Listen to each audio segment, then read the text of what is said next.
அன்பிற்குரிய எல்லாம் வல்ல அல்லாஹ் நல்லடியார்களே, அகில உலகையும் படைத்து பரிபாலிக்கக்கூடிய ஏகநாயனாகிய அல்லாஹ் ரப்புல் ஆலமீன் படைப்பினங்களிலேயே சிறந்த படைப்பாக மனிதனை படைத்திருக்கிறான்.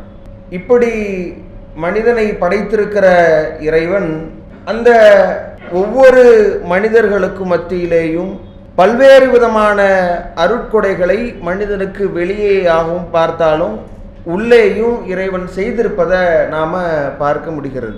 அந்த அருட்கொடைகளில் மிக முக்கியமானதொரு அருட்கொடையாக நாவு என்ற இந்த உறுப்பு நமக்கு மத்தியில் இருக்கிறது.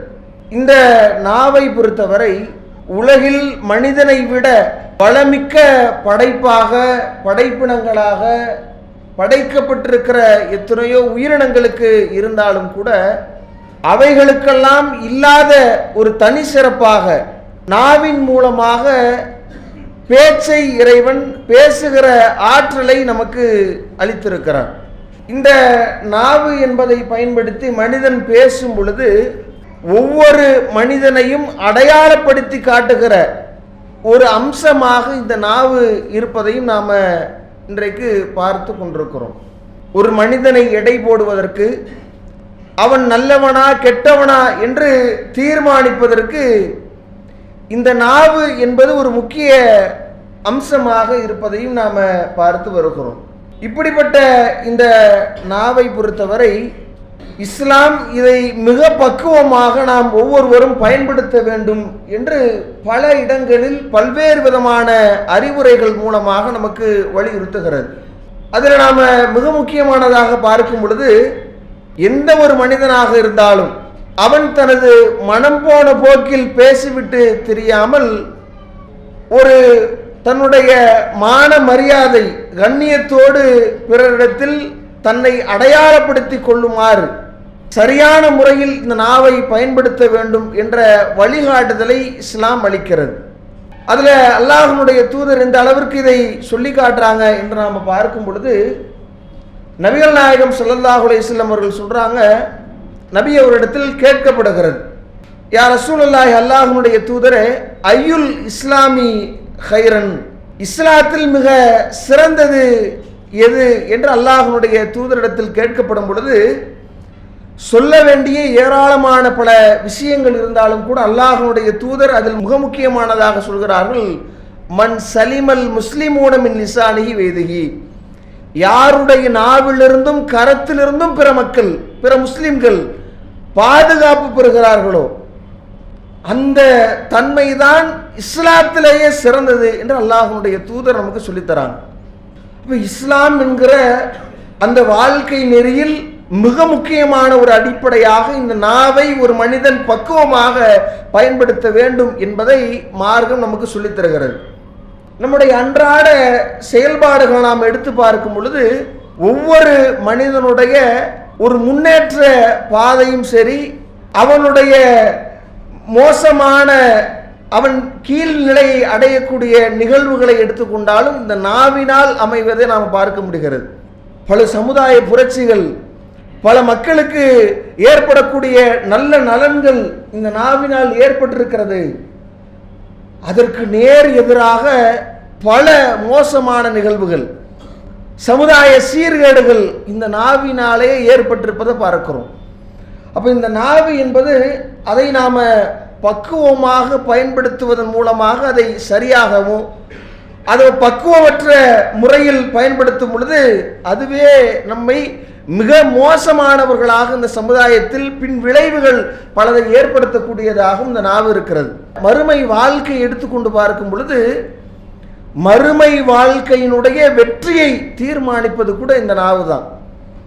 இந்த அளவிற்கு ஒரு கெடுபிடி இந்த நாவு விஷயத்தில் இறைவன் ஏற்படுத்தி வைத்திருக்கிறான் என்று பார்த்தோம்னா, திருமறை குர்ஆனில் இறைவன் பேசுகிறான், இது யத்தலக்கல் முத்தலக்கியானி அனில் யமீனி வனிஸ்மால், உங்களுடைய வலது இடதுபுறத்தில் எழுதக்கூடிய எழுத்தாளர்கள் இருக்கிறார்கள், அவர்கள் அமர்ந்து கொண்டு எழுதும் பொழுது மா எல்ஃபிலு மின் கவுலின் இல்லா லதைஹி ரகீபுன் அதீத், அவர்கள் உங்களுடைய வாயிலிருந்து வரக்கூடிய ஒரு வார்த்தைகளை கூட விடாமல் எல்லா வார்த்தைகளும் நல்லதாக இருந்தால் அதற்கான அடிப்படையில், தீய வார்த்தைகளாக இருந்தால், தவறான வார்த்தைகளாக இருந்தால் அதற்கேற்ற அந்த அடிப்படையில் ஒவ்வொரு வார்த்தைகளும் எழுதப்பட்டு கொண்டிருக்கிறது.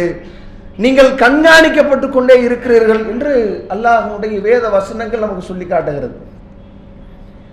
எந்த அளவிற்கு இந்த வார்த்தைகள் தான் நம்முடைய மறுமை வாழ்க்கையை முடிவு செய்கிறது. நபிகள் நாயகம் ஸல்லல்லாஹு அலைஹி வஸல்லம் அவர்கள் சொல்லி காட்டும் பொழுது சொல்றாங்க, மை யல்மன்லி மா பைன லஹைஹி வமா பைன ரிஜ்லைஹி அல்மன் லஹுல் ஜன்னா. யார் தனது 2 உதடுகளுக்கு மத்தியில் இருக்கிற இந்த நாவையும் தனது தொடைகளுக்கு மத்தியில் இருக்கிற உறுப்பையும் பொறுப்பேற்றுக் கொள்வாரோ அவருக்கு மறுமையில் சொர்க்கத்தை நான் பொறுப்பேற்றுக் கொள்கிறேன் என்று அல்லாஹ்வுடைய தூதர் சொல்றாங்க. இந்த நாவை பக்குவமாக பயன்படுத்துவதன் மூலமாக சொர்க்கத்தை அல்லாஹ்வுடைய தூதர் வாக்களிக்கிறாங்க. அந்த நாவை முறைகேடாக சரியாக பயன்படுத்தல என்று சொன்னால் அதற்கான விளைவுகளை அல்லாஹ்வுடைய தூதர் சொல்கிறார்கள். இன்னல் அப்தல யதகல்லமு பிகலிமா. ஒரு அடியான் தான் எதை பேச வேண்டும் என்று தெரியாமல் யோசிக்காமல் பேசிவிடுகிறான். அப்படி பேசுவதனுடைய விளைவு என்ன தெரியுமா? யஸுலு பிஹா ஃபின்னார். அவன் நரகில் தூக்கி அதில் பாதாளத்தில் வீசப்படுகிறான் என்று அல்லாஹ்வுடைய தூதர் சொல்றாங்க. அப்போ நம்முடைய மறுமை வெற்றியை அளிக்கக்கூடிய சொர்க்கத்திற்கு அழைத்து செல்லக்கூடியதும், அதற்கு நேர் எதிராக நம்மை நரகத்தில் அதில் பாதாளத்தில் தூக்கி எறியக்கூடியதும் இந்த நாவுதான் என்பதை நாம் பார்க்க முடிகிறது. இப்போ இந்த நாவை நாம் எடுத்து பார்க்கும் பொழுது இதனால் நாம் பேசுகிற அந்த வார்த்தையில் நாம் நம்மளவில் ஒரு சில தவறான வார்த்தைகள், தேவையற்ற வீணான பேச்சுக்கள் என்று இப்படி சில விஷயங்கள் இருந்தாலும் கூட அதை தாண்டி இந்த நாவை பார்த்தோம்னு சொன்னால் அதிகமாக இதன் மூலமாக பிறர் மனதை பாதிக்கக்கூடிய, பிறரை புண்படுத்தக்கூடிய, பிறர் மானத்தோடு விளையாடக்கூடிய வார்த்தைகள் தான் அதிகமாக. நாவுனால நமக்கு பாதிப்பு ஏற்படுவதை விட நாம் நம்மால் பிறருக்கு பாதிப்பை ஏற்படுத்துவது அதிகமாக இருக்கு. நம்மளவில் பார்க்கும் பொழுது நமக்கு அது பெருசாக தெரியாது. நாவை பயன்படுத்தி பிறரை திட்டும் பொழுதோ, பிறரை ஏளனமாக பேசும் பொழுதோ, கேலி செய்யும் பொழுதோ, அவர் குறித்த புறத்தை பேசும் பொழுதோ, அவதூறுகளை பரப்பும் பொழுதோ நமக்கு பெரிய விஷயமாக தெரியாது. ஏதோ 10ஓடு 11ஆக தெரியும், ஒரு சாதாரண விஷயமாக தெரியும். என பாதிக்கப்படுவது அவர், அதன் மூலமாக மானம் பறிபோவது அவருக்கு, நமக்கு எந்த பிரச்சனையும் இல்லை என்ற கோணத்தில் நாம் இருக்கும் பொழுது அந்த நாவினால் பிற சக மனிதர்கள் பாதிக்கப்படுவதை நாம் பார்க்கிறோம் அதிகமாக. ஆனால் இந்த ஒரு அடிப்படை குறித்து இஸ்லாம் எந்த அளவிற்கு நமக்கு வலியுறுத்தி இருக்கிறது யோசிச்சு பாருங்க. அநீதி இழைக்கப்பட்டவனுடைய பிரார்த்தனை அல்லாஹ்வுடைய தூதர் குறித்து சொல்லும் பொழுது அவருக்கும் இறைவனுக்கும் மத்தியில் எந்தவித திரையும் இல்லை என்று சொல்றாங்க. அவனாக அதை மன்னிக்க வேண்டும் என்று சொல்லி காட்டுகிறார்கள். அது மறுமையில் பல்வேறு விதமான பின் விளைவுகளை, பாதிப்புகளை ஏற்படுத்தும் என்று எச்சரிக்கை செய்கிறார்கள். ஆனால் இன்றைக்கு நாம சகட்டு மேனிக்கு 2 பேர் கூடிவிட்டோம் என்று சொன்னால், அல்லது நம்முடைய நேரம் போகணும் என்ற காரணத்திற்காக இன்றைக்கு சர்வசாதாரணமாக இது மாதிரியான வார்த்தைகள். சரி, கோபத்தில் என்ன பேசுறதுன்னு எனக்கு தெரியாது பாய், அவருடைய வழக்காக வைத்திருக்கிறார், பெருமையாக அதை சொல்லிக் கொள்வது. என்ன வார்த்தை வருதுன்னு எனக்கு தெரியாது, கோபத்தில் சகட்டு மேனிக்கு பேசுறது. பார்க்க அவ்வளவு நல்ல மனிதராக தெரிவார், தோற்றத்தில் நல்ல இபாதத்துகள் அவரிடத்தில் இருக்கும். வாயை துறந்து பிறரை பற்றி பேசும் பொழுது விளையாட்டாக சாதாரணமாக கொச்சை வார்த்தைகளை பயன்படுத்தக்கூடிய நிலை இருக்கிறது. அதன் மூலமாக சபையில் அவருடைய மனம் புண்பட்டதா? சக மனிதர்களாக இருக்கக்கூடியவர்கள் எவ்வளவு அதனால் பாதிப்புக்குள்ளாகிறார்கள் என்ற அந்த பார்வையே இல்லாம சகட்டு மேனிக்கு பேசுவது, கோபம் வந்தால் வாயில் வந்ததை எல்லாம் பேசுவது, இப்படிப்பட்ட பழக்க வழக்கம் நம்மிடத்தில் இருக்கிறதா இல்லையா? அதே மாதிரி மிக சாதாரணமாக பிறரை தேவையில்லாமல் திட்டுற மாதிரியான வார்த்தைகள். 4 பேர் சேர்ந்துட்டோம்னு சொன்னாலே புறங்கள் தவிர்க்க முடியாத ஒன்றாக எவ்வளவு முறை நாம் அது பற்றி அது குறித்த விஷயங்களை தெரிந்து கொண்டாலும் கூட திரும்ப திரும்ப திரும்ப திரும்ப அதில் அப்படியே ஊறி அதில் ஒரு கிடைக்கிற சந்தோஷத்திற்கு அளவில்லாமல் இருக்கிறது. பிறரை பற்றி பேசக்கூடாது, அவர் இல்லாத அவருக்கு பிடிக்காத அல்லாஹ்வுடைய தூதர் நமக்கு சொல்லித் தரும் பொழுது அதனுடைய விஷயங்களை எல்லாம் தெரிந்தும் கூட பிறரை பற்றி பேசுவதில் இருக்கிற அந்த இன்பம் இருக்கிறதே, அதை நாம ரசித்து ருசித்து இன்றைக்கு 4 பேர் உட்காரணும்னா 5வது ஒரு நபரை பற்றி தேவையில்லாத வீணாக அவருக்கு பிடிக்காத அவர் முன்னால் நாம் பேச தயங்குகிற விஷயங்களை சர்வசாதாரணமாக பேசுகிறோமா இல்லையா? அவர் எப்படி தெரியுமா, அவர் நேற்று ஏன் அப்படி போனார் தெரியுமா, பக்கத்து வீட்டில் ஒருத்தவங்க இருக்கிறாங்க தெரியும், இப்படியே பேச தூங்க ஆரம்பித்தவுடன் அப்படியே ரசனைகள் கூடுகிறது.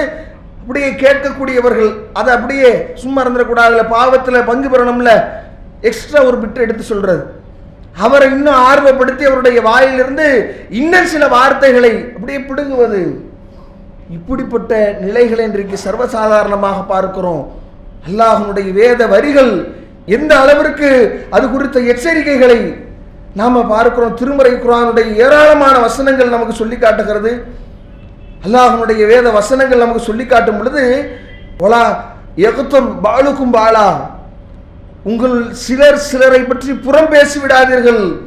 அய்யுஹிப்பு அஹதுக்கும் அய்யாக்குல லஹ்ம அஹீஹி, உங்களில் ஒருவர் தன்னுடைய செத்த சகோதரனுடைய மாமிசத்தை சாப்பிட புசிக்க விரும்புவாரா?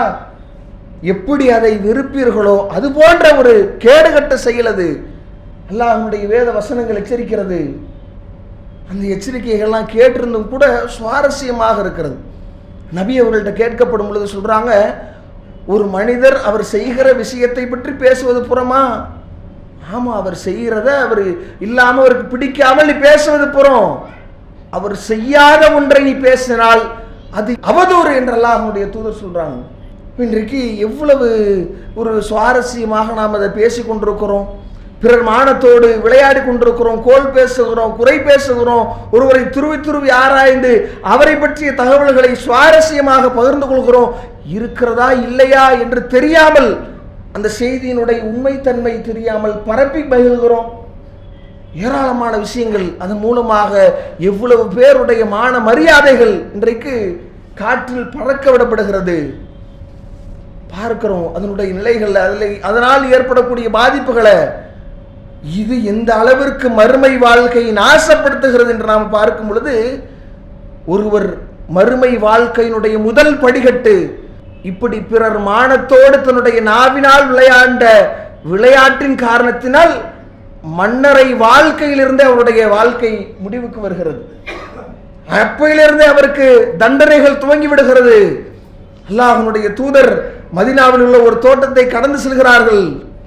சென்று கொண்டிருக்கும் பொழுது நபிகள் நாயகம் ஸல்லல்லாஹு அலைஹி வஸல்லம் அவர்கள் அவங்களுக்கு 2 கபறுகள், அந்த தோட்டத்தில் இருக்கிற 2 மன்னரைகளில் இருந்து வேதனை செய்யப்படுவது, இருவர் வேதனை செய்யப்படுவது எடுத்து காட்டப்படுகிறது. அல்லாஹ்வுடைய தூதர் தன்னோடு வந்த தோழர்கள்ட்ட அதை எடுத்து நபி அவங்க சொல்றாங்க, இங்கு 2 கபறுகளில் இருவர் வேதனை செய்யப்படுகிறார்கள்.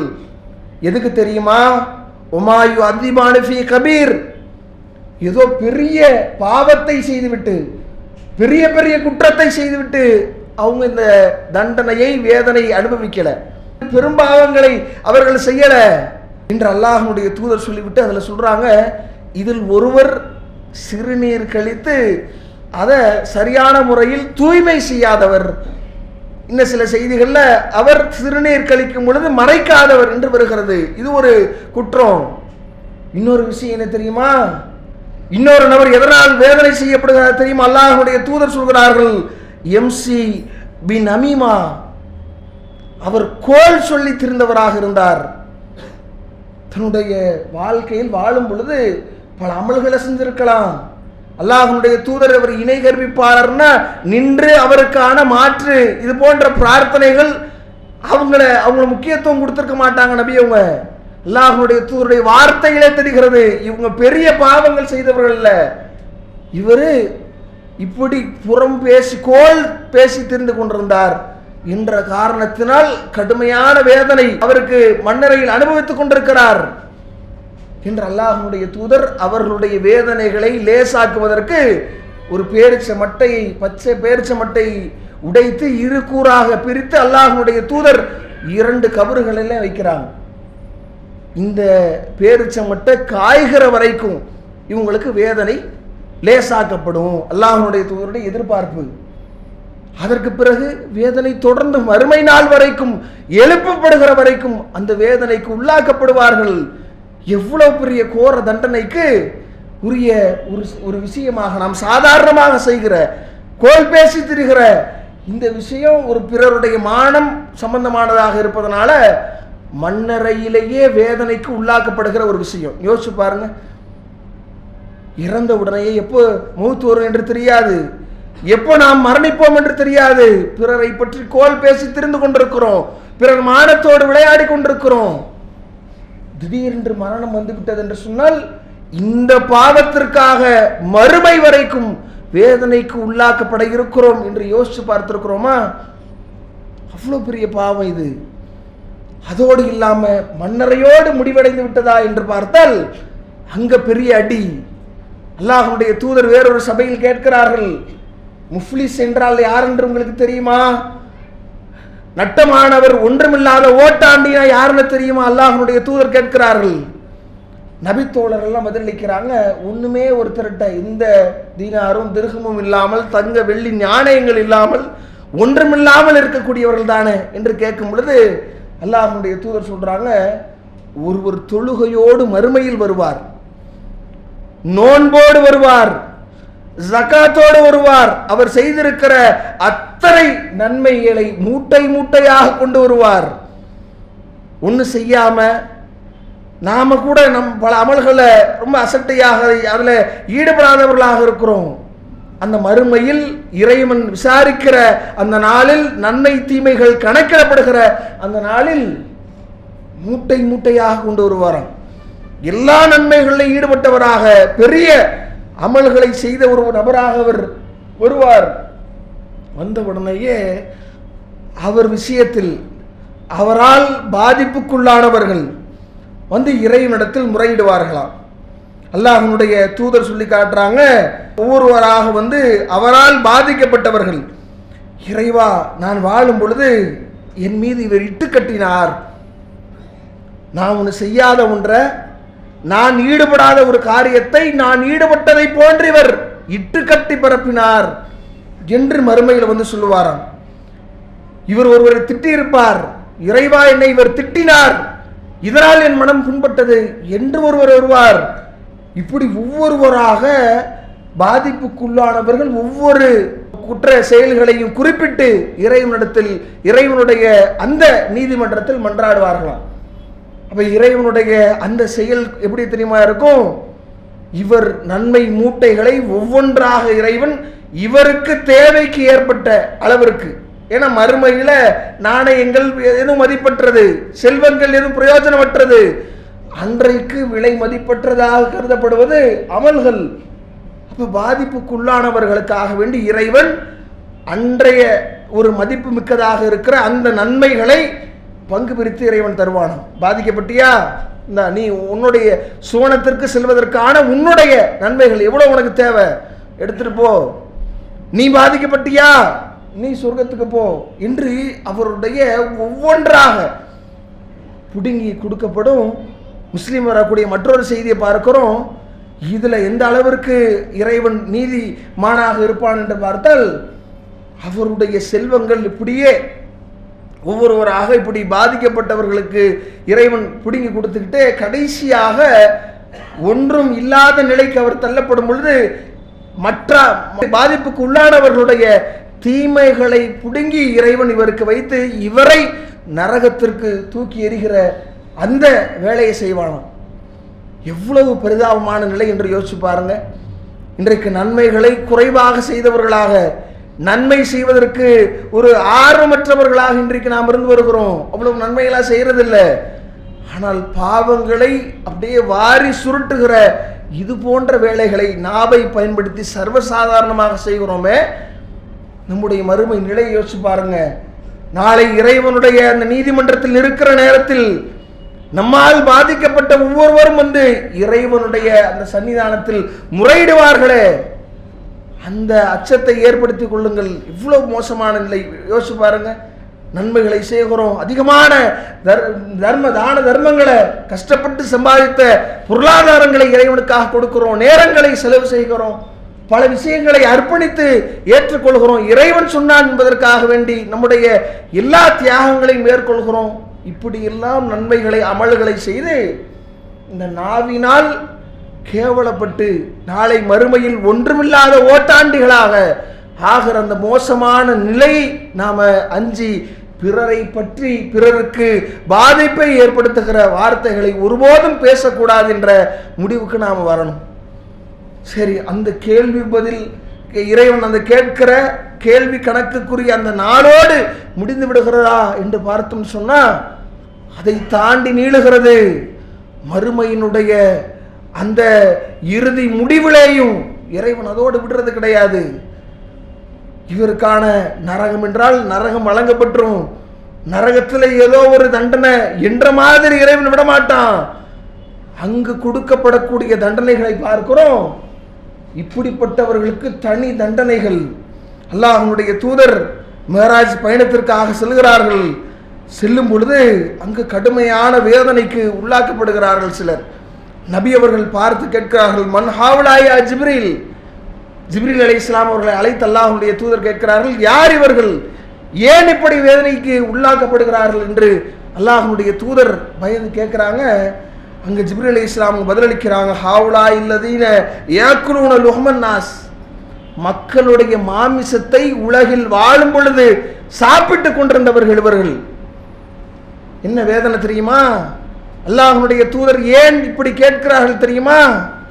அங்கு சிலர் தங்களுடைய அந்த நகங்கள், அவங்க சிலர் இருக்கிறாங்க, அவங்களுடைய நகங்கள் சாதாரண நகங்களாக இல்லாம செம்பால் ஆன காப்பரால் ஆன நகங்கள் அவங்களுக்கு கொடுக்கப்படுது, கூர் தீட்டப்பட்டு கொடுக்கப்படுகிறது.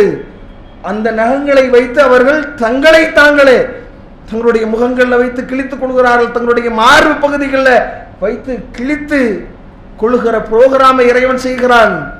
அந்த கொடூர தண்டனையை பார்த்துவிட்டு அல்லாஹ்வுடைய தூதர், ஏன்பா இப்படி வேதனை செய்யப்படுறாங்க, என்ன காரணம் என்று கேட்கும் பொழுது அளிக்கக்கூடிய பதில் என்ன பார்த்தீங்களா?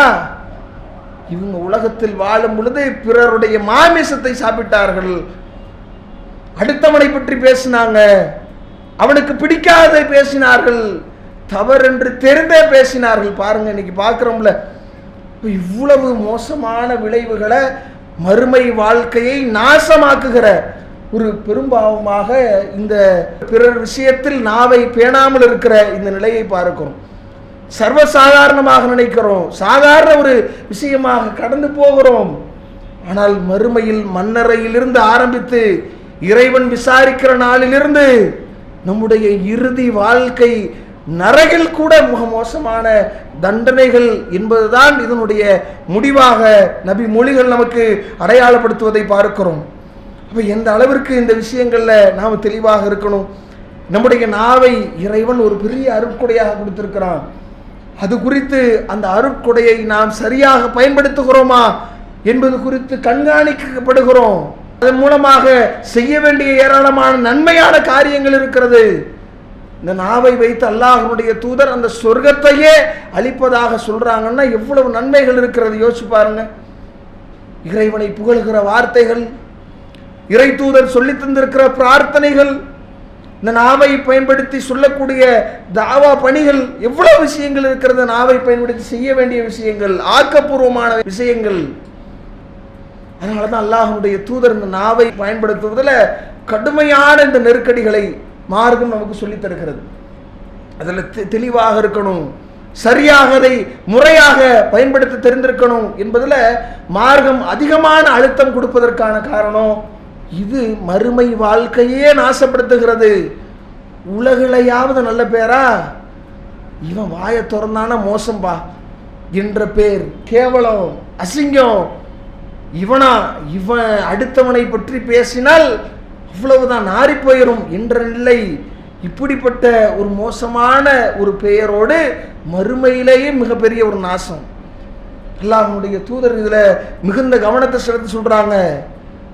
அதிலையும் அல்லாஹ்வுடைய தூதர் இந்த புற விஷயத்திலையும் சரியான நியாயமான விஷயங்கள், சமுதாயத்திற்கு ஒரு சிலரை அடையாளப்படுத்துவதற்கான விஷயங்கள்ல தவிர மற்ற விஷயங்கள் அடுத்தவங்களை பற்றி பேசாதீங்க. நபி அவங்க அப்படி நமக்கு அனுமதி அளித்திருக்கிறார்கள். அல்லாஹ்வுடைய தூதருடைய முன்னிலையில் ஒருவர் வரும் பொழுது சமுதாயத்திற்கு அவரை அடையாளப்படுத்தி காட்ட வேண்டும் என்பதற்காக அல்லாஹ்வுடைய தூதர் இவருடைய சமுதாயத்திலேயே மோசமானவர் என்று சொல்லி அவரை நபி அவர்களை சந்திப்பதற்குரிய அனுமதி அளிக்கிறார்கள். இது மாதிரியான கட்டங்களை தாண்டி பிறரை பற்றி பேசாதீங்க. தேவையில்லாத அந்த நம்முடைய நேரங்களை இப்படி நாம் ஆர்வமாக கூடியிருக்கிற சபைகளில் பெண்கள் அதிகமாக இதில் ஈடுபடுவதை பார்க்கிறோம். அல்லாஹ்வுடைய தூதர் சொல்கிறார்கள், இந்த நாவை பொறுத்தவரை அது சுருக்கமாக கவனமாக பயனுள்ள வகையில் பயன்படுத்தணும். அப்படி பயன்படுத்த முடியல அப்படின்னு சொன்னால் நபி அவங்க சொல்கிறாங்க, மன்கான யுமினு பில்லாஹி வல் யௌமில் ஆகிர், யார் அல்லாஹ்வையும் மறுமை நாளையும் நம்பியிருக்கிறீர்களோ, மறுமையில் உள்ள தண்டனைகளை தெரிந்து வைத்திருக்கிறீர்களோ, அறிந்து வைத்திருக்கிறீர்களோ, உண்மையில் இறைவனையும் இறைவன் படைத்து வைத்திருக்கிற அந்த மறுமை நாளையும் நம்பியிருக்கிறீர்களோ, ஃபல் யகுல் ஹைரன், பேசினால் நல்லதை பேசுங்கள், அவுலி யஸ்முத், அல்லது வாய்மூடி மௌனிகளாக இருந்து விடுங்கள். பேசுறது நல்லதா கெட்டதா என்று தீர்மானித்து பேசுங்கள், யோசித்து பேசுங்கள், சரியா என்று தீர்மானித்து பேசுங்கள். அப்படி பேச தெரியலையா வாய் மூடி இருந்து விடுங்கள், பேசிடாதீங்க. வாயிலிருந்து வரக்கூடிய ஒவ்வொரு வார்த்தைக்கும் நீங்கள் விசாரிக்கப்பட இருக்கிறீர்கள் என்ற கருத்துப்பட அல்லாஹ்வுடைய தூதர் இந்த அழகான அறிவுரை நமக்கு சொல்லியிருக்கிறார்கள். அந்த அறிவுரையின் அடிப்படையில் நம்முடைய வார்த்தைகளை பயன்மிக்கதாக அமைத்துக் கொள்கிற நல்வாய்ப்பை ஏக இறைவன் நமக்கு ஆக்கி அருள்வானாக. வாஹிர் தஅவானா அல்ஹம்துலில்லாஹி ரப்பில் ஆலமீன்.